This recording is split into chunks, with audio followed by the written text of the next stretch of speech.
কোনো আইডিয়া আসলো ভাই? না রে, জাস্ট আইডিয়াটা ধরাই দেন, তিন পুরোটুক নামায় ফেলবে।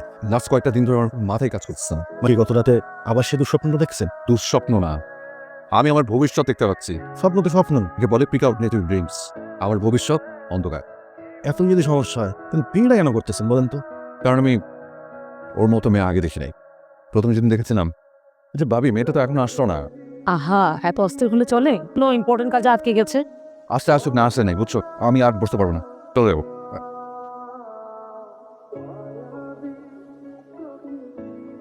আপনি কি মিস্টার রেজা? জি জি। আম সো সরি, আসলে দেরি হয়ে গেল। আপনি কোথায় ফোনে? ও হ্যাঁ হ্যাঁ, উনি এসছে, আমি রাখি। আপনি ভালো আছেন? হ্যাঁ, আমি ভালো আছি। এই রাতে ঠিক করে ঘুমাননি? অনেক পুরনো অভ্যাস, ক্রিয়েটিভ মানুষ তো। ক্রিয়েটিভিটি কিন্তু আরো উল্টো দিকে যেতে পারে। সুস্বাস্থ্যের জন্য একটা সুন্দর ঘুমের দরকার আছে। একটু দম নেন আর কফি খান। আমি এটা তো আপনার কফি। এটা তো প্রবলেম। আচ্ছা দেখতে পাচ্ছি আপনি হোয়াইট সুগার খাচ্ছেন, কি পয়জনাস ফর আওয়ার হেলথ। মানে আপনার অ্যাথেরোস্ক্লেরোসিস হতে পারে, উইচ কোলেস্টেরল লেভেল ব্লাডে বেড়ে যেতে পারে। সে বিষয়ে আপনি না হসপিটালে না, এবং আমি আপনার কোনো পেশেন্ট না। আমাদের এখানে দেখা করার কথা ছিল অন্য একটা বিষয় নিয়ে কথা বলার জন্য। সারাদিন এসবের মধ্যে থাকে তো আম সরি। ফ্রিতে হেল্প করছে নাকি ভিজিট দিতে হবে? আপনি দিতে চাইলে দিতে পারেন। এক্সকিউজ মি, একটু আপনাদের কাছে সাবলন ডেটল এগুলো কিছু আছে? তারপর ভাই ওর ইনোসেন্সি দেখে বিয়েতে রাজি হয়ে গেলাম। তারপর এঙ্গেজমেন্ট হয়ে গেল, আর 2 মাস পর বিয়ে। প্রবলেমটা কি আসলে? কিছুদিন যেতে না যেতেই আমি যেটা রিয়েলাইজ করলাম যে আমাদের দুজনের মাঝে ব্যাপক হবে। বিরিয়ানি, তেহারি, খিচুড়ি, কাবাব ওইগুলো কিছু খায় না। বার্গার, পিৎজা, পাস্তা এগুলো সব বাদ। কি খায়? ফিশ ফাস সে নিজেও ওগুলো খায়, এখন আমারও এগুলো খাওয়ায়। এখন স্মোকিং ছাড়তে বলতেছে। একটা ক্রিয়েটিভ মানুষ, মাথার মধ্যে ধোঁয়া না ঢুকলে মাথায় কোনো আইডিয়া আসে, রিক্সা করে ঘুরবে না, বাইরে কোথাও বসবে না, টং দোকানে বসে চা খাবে না। এখানে শেষ না, আরও আছে। বেসিকটা তো ঠিকঠাক আছে, দেখবেন বিয়ের পর আস্তে আস্তে সব ঠিক হয়ে যাবে। একটু একটু অমিল থাকলে সেটাকে অ্যাডজাস্ট করা যায়, একটা গোটা পাল্টে ফেলা যায় না। চলে এসছো? কি মজা পাও বলো তো সিগারেট খেয়ে? তবে সেটা যদি বলছে তাহলে তুমিও সিগারেট খেতে। আচ্ছা বাদ দাও, বললে ও কি খাবে? এমনভাবে জিজ্ঞেস করছো তুমি যা খেতে চাই তাই খাওয়াবে। ওই অর্ডার তো পাও একই জিনিস, ভেজিটেবল স্যুপ, কাঁচা মূলা, কাঁচা পেঁপে। তোমার মুড অফ, মন খারাপ? টেনশন আছে, ফিউচার নিয়ে টেনশন। আমাকে বলো। আমি না তোমার সাথে আমার কোনো মিল খুঁজে পাচ্ছি না। একটু একটু অফিস তো সবার মধ্যে। বিয়েতে কেন রাজি হচ্ছে না? কারণ তখন আমি জানতাম না। ওয়েল চলো, I will try to adjust. বলো কি করতে হবে? Their interest. সরি।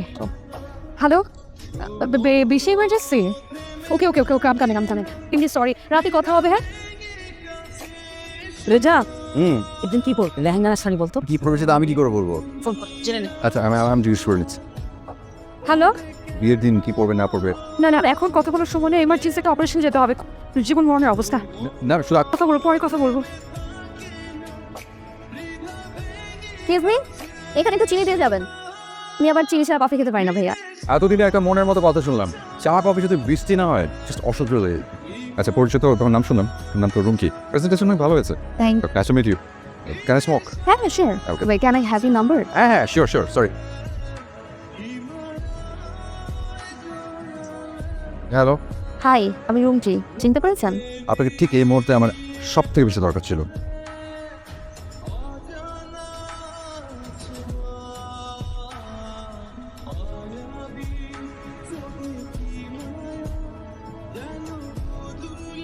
তো বড় মানুষ আমি খাওয়াবোটা কি?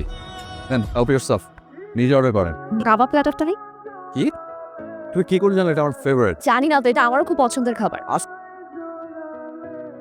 আচ্ছা তোমার পছন্দের রং কি? প্লিজ বলো না যে নীল আর কালোর মধ্যে একটা। একটা না দুটোই। নিন।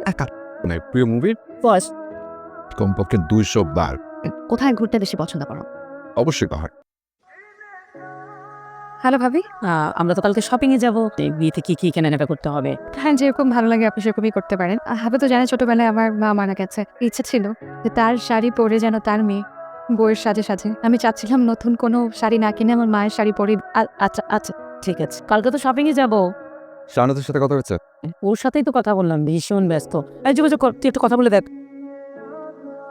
নাম্বারটি ব্যস্ত আছে। যাক ফাইনালি ফোন ধরলে। না গুড নাইট, ঘুমাতে হবে এখন, ফোন রাখো। অ্যাটলিস্ট 12টা পর্যন্ত তো জাগা যায় তাই না? সকাল সকাল উঠে মেডিকেল ক্যাম্পেইনে যাবো।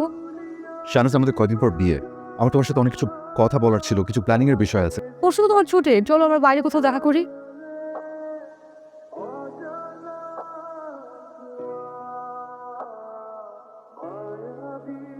খুব ফুলফোন আছে আসুন দেখতেছি না। বস আপনার এই ফর্মে ফিরে রহস্যটা কি? কোন দিকে হাঁটছে কোন দিকে, আমি পুরো স্ক্যাটার্ড। আমার মাঝে মাঝে মনে হয় যে অন্য কেউ বোধহয় আমার জন্য পারফেক্ট ম্যাচ। ও না। এখন এসব কথা বললে হয়? একটু ভাবেন, একটু সময় নিয়ে একটু ভাবেন। তোমাকে অনেক থ্যাঙ্কস। তোমার কামের প্রজেক্টটা এত তাড়াতাড়ি আর এত সুন্দরভাবে শেষ হতে যাচ্ছে। তোমার মতো যদি আমি পেতাম না সবসময় আমার একটা পার্টনার। তুমি একটা কথা জিজ্ঞেস করবো, তোমার সাথে আমার এত মিল, এই বিষয়টা তোমার কাছে কেমন লাগে?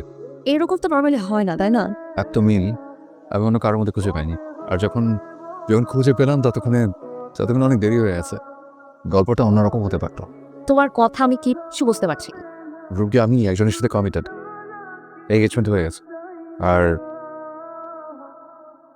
ওকে, এখন কেন বলছো? কেন যে মনে হচ্ছে যে আমি একটা ভুল ডিসিশন নিতে যাচ্ছি। আমার কাছে মনে হচ্ছে যে তুমি আমার পারফেক্ট ম্যাচ। তুমি কি আমাকে তোমার জন্য পারফেক্ট মনে করো? স্টপ। আমি তোমার সাথে এই ব্যাপারে পরে কথা বলবো না। হ্যাঁ, আমি এখন বাসা যাবো, প্লিজ।